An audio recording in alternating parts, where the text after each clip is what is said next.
Volume 4, Number 1. Dad, did you just see? Your limousine is here. It's here a little early, too, Dad, said Elijah. Dad looks out and says, Oh my goodness, it is, Elijah. It's here early. So Michael, taking the steps downstairs to see why is it here early. And he introduces himself to the limo driver. Hi, my name is Michael. Michael Smithton. Well, Harold told me to come here early. He wanted you to have the service that you deserve. He wanted me to personally come here early. My name is Tom. I'm your driver. There'll be champagne in the back. I'm going to help you tonight and take care of you the way you deserve. Wow. Harold decided to do that? Yes. What are your plans for tonight? Well, we would like to take a trip around the city first before we go to the restaurant. And we just want to take the scenic route for a little bit before we go to the restaurant, as I said earlier. And as everybody's getting ready to, assemble, we'll basically have a toast inside the limo and then we'll take off for there. Not everybody's here yet, so if you could wait, it'll take a little time. Is that okay, Tom? Said Michael. That's fine by me. You take your time. I know they'll be here shortly. As Michael Carrington and Jolie Carrington were on their way, they were just pulling up into the driveway. And so was Johnny, and Johnny Knox and his wife Vanessa were pulling in. They noticed the large Cadillac-sized limousine. They were just in awe. It was just exactly, if not better, than what they expected. As Grace was just finishing up the final touches, she noticed the Cadillac-sized limousine, stretch limousine, that is. She was impressed. Wow, that is one beautiful vehicle. Mrs. Yokoshoto noticed as she was putting out the table and all the fixings, including all the food that was ready and prepared for everybody to eat. That being the sushi and the rice for the kids. She went outside and said, Wow, Michael, is that the vehicle you're driving tonight? Oh, you're going to have so much fun. Michael said, Yes, that is the vehicle that's going to be taking us out to the rooftop restaurant. Mom and Dad couldn't help it. They had to come outside and take a look. As everybody was just starting to assemble, they all went up on the deck and just couldn't get their eyes off the vehicle in the grassy area. You know, it's still light out. By the time we get done doing the scenic drive, it should be sundown. And hopefully we'll be able to have our seats ready at the restaurant.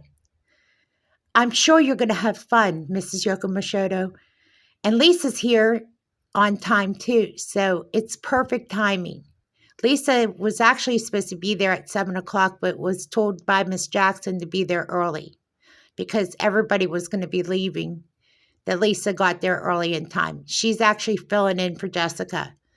So it worked out perfect, and everybody got to be introduced to one another on the deck. As Michael introduced Jolie and Michael Carrington to Johnny Knox and Vanessa Knox to one another. It wasn't too long by the time they were talking that Grace had come downstairs. Grace looked stunning. She was wearing a nude color sequins dress, and she had a nice, beautiful shawl on. They all had to wear their winter coats on, of course, because it was chilly. But that was fine because it was going to be cold, and they weren't going to be staying up at the rooftop restaurant for very long because it was enclosed, thankfully. One thing about the rooftop restaurant, being it is winter time, it's not open air like it usually is. Usually in the summer, it's open air, but because it's winter, it's closed in, so it is warm. It works out perfectly for winter. And for that reason alone, they can still keep it open ended, more or less. So they can still serve on the rooftop, which they didn't know at the time that that's how it worked. So these were fine details that Michael had to find out, and he didn't know this at the time when he first made the arrangements. It was a good that he found this out when he did, though.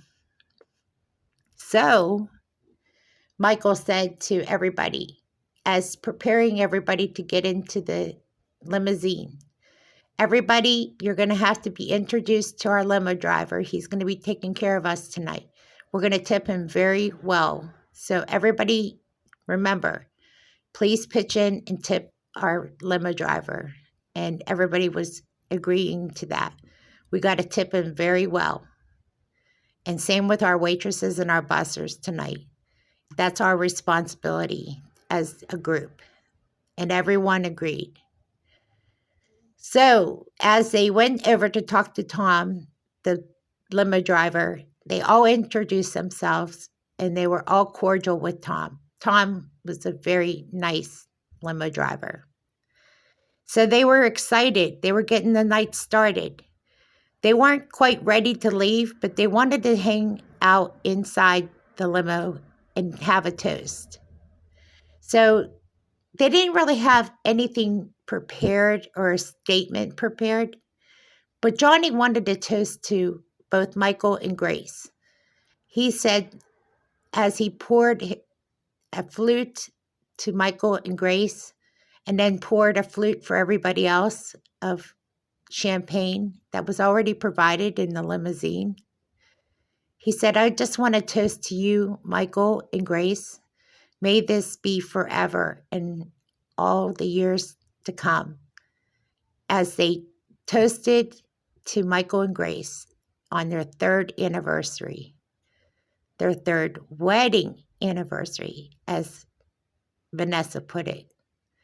Don't forget, these are memories that we're going to hold on and treasure forever, said Grace.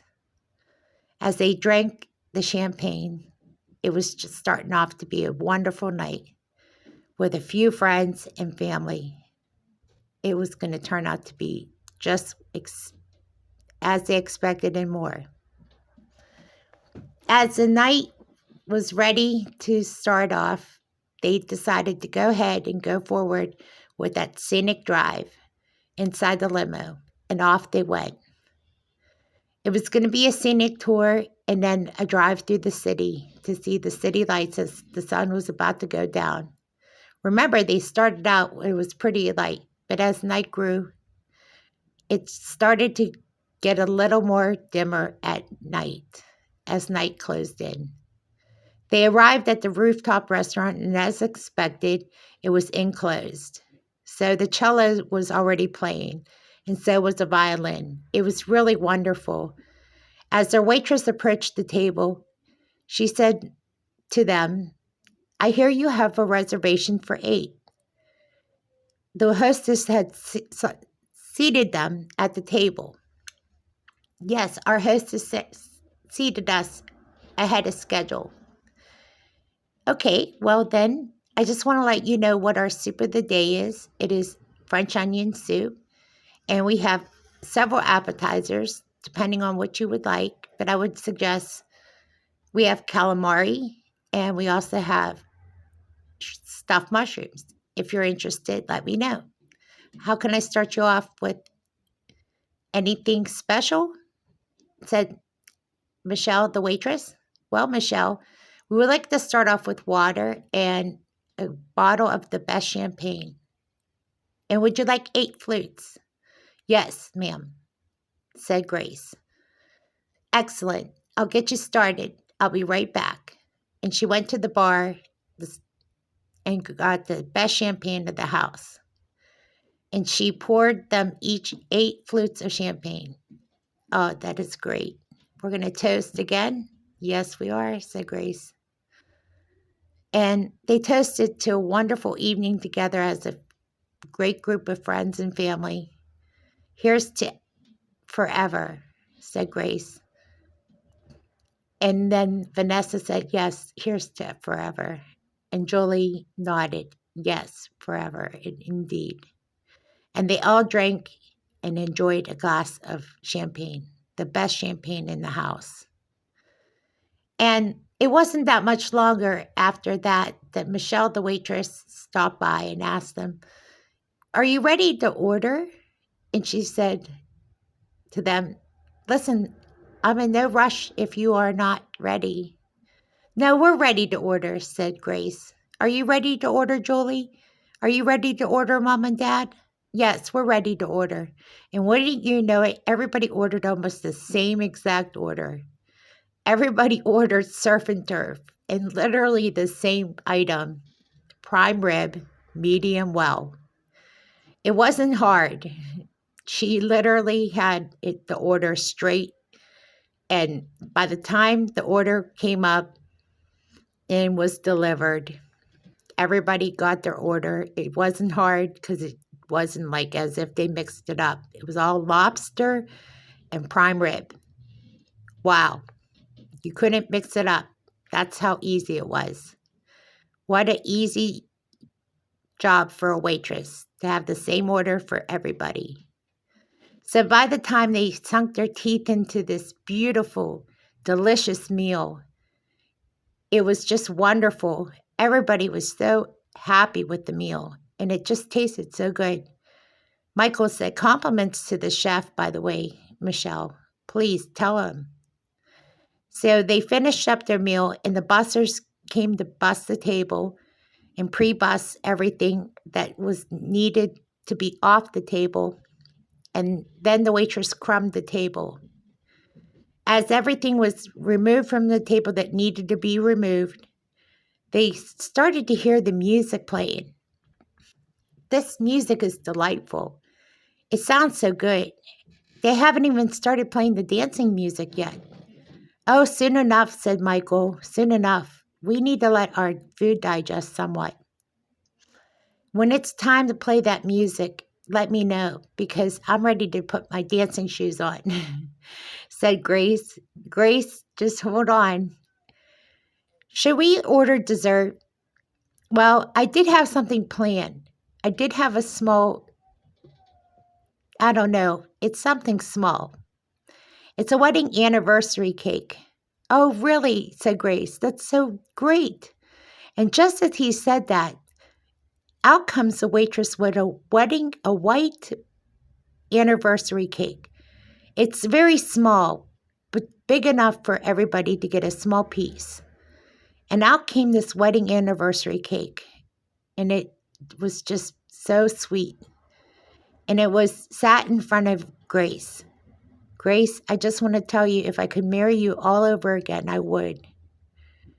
You know that, said Michael. Oh, Grace was so full of happiness, and she just was full of tears, really, literally. She wanted to cry, but she didn't want to cry because she would ruin her makeup. And she looked at Michael and reached over and kissed him, and she says, you've made me one happy woman. You know that by now, Michael. And they kissed. Well, of course, there was no more room for crying because obviously, for the obvious reasons, Michael and Grace were obviously in love, and there's no question about it. Julie grabbed Michael Carrington's hand, her husband, and just held on tightly. It was obviously that people were in love. Mom and Dad were not shy either, because Mom kissed her husband, Tom, on the cheek. And, of course, Vanessa kissed Johnny on the cheek as well. Definitely a day, a Valentine's Day to remember, not to mention a wedding ceremony to remember. A third wedding anniversary, that is. So it's not only Valentine's Day, but it's a wedding anniversary. How do we compete? Said Vanessa. I mean, what did you get for Valentine's Day? said Vanessa.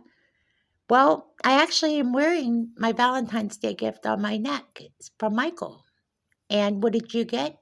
Julie said, believe it or not, I got a necklace too.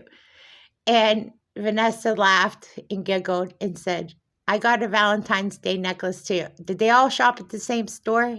And they all chuckled. And Mom said, look what I got for Valentine's Day. And she pulled out her left finger. I got another ring. And this time, we're celebrating our 50th anniversary. Oh, wait a second, said Michael. Not yet. You're celebrating your 49th anniversary.